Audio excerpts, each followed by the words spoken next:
मतलब मैंने पहले भी एक दो इंटरव्यूज में कहा कि शुरू में ये तय था कि वो रोल कोई और करेगा, मेरा रोल किसी और को प्ले करना था।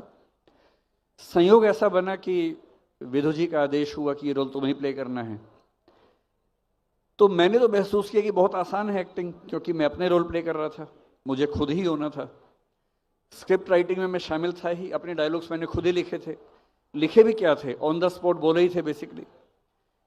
तो 3-4 शॉट्स जब शूट हुए, 3-4 टेक्स हुए, तो हर बार मैंने डायलॉग्स अलग बोले। इसलिए उन्होंने खुद भी कहा कि तुम फ्री हो के जो मन में है बोलो, और हम बाद में चूज कर लेंगे कौन से वाला ज़्यादा अच्छा है। तो क्योंकि मैं अपना ही रोल प्ले कर रहा था, अपनी ही क्लास थी, और डायलॉग्स की बंदिश भी नहीं थी, खुद ही लिखना था, खुद ही बोलना था, आज़ादी थी, तो जो मेरे मन में आया मैंने बोला, अपनी ही एक्टिंग की। तो मुश्किल मुझे तो नहीं लगा। हालांकि मुझे फिल्म इंडस्ट्री के कुछ दोस्तों ने बताया कि अपना अभिनय करना सबसे मुश्किल होता है, मुझे ऐसा नहीं लगा, मुझे बहुत आसान लगा। जैसा मैं हूँ अभी हूँ वैसे ही वहाँ पर था, तो मुश्किल नहीं लगा। उस तरह के सवाल भी आए कि गर्लफ्रेंड नहीं मान रही, बॉयफ्रेंड नहीं मान रहे, पापा नहीं मान रहे, मम्मी नहीं मान रही, कंफ्यूज हैं कि करियर पर फोकस करें कि प्रेम पर फोकस करें, आदि इत्यादि।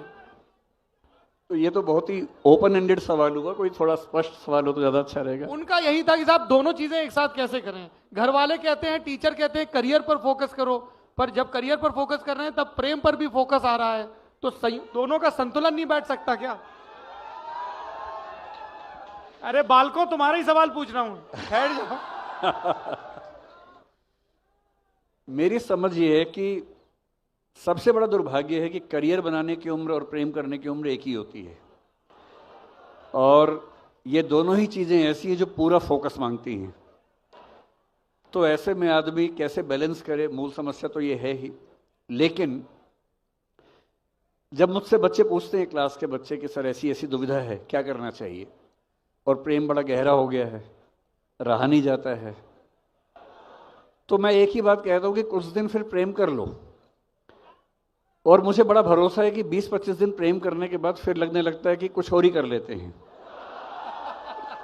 तो अगर प्रेम उथला है, अगर प्रेम केवल देह का है, अगर प्रेम केवल चेहरे की चमक देख के हुआ है, अगर प्रेम केवल अदाएं देख के हुआ है, अगर प्रेम केवल मेकअप के बाद के चेहरे से हुआ है, तो वो 20-25 दिन से ऊपर टिकेगा नहीं। 20-25 दिन में असलियत सामने आई जाती है।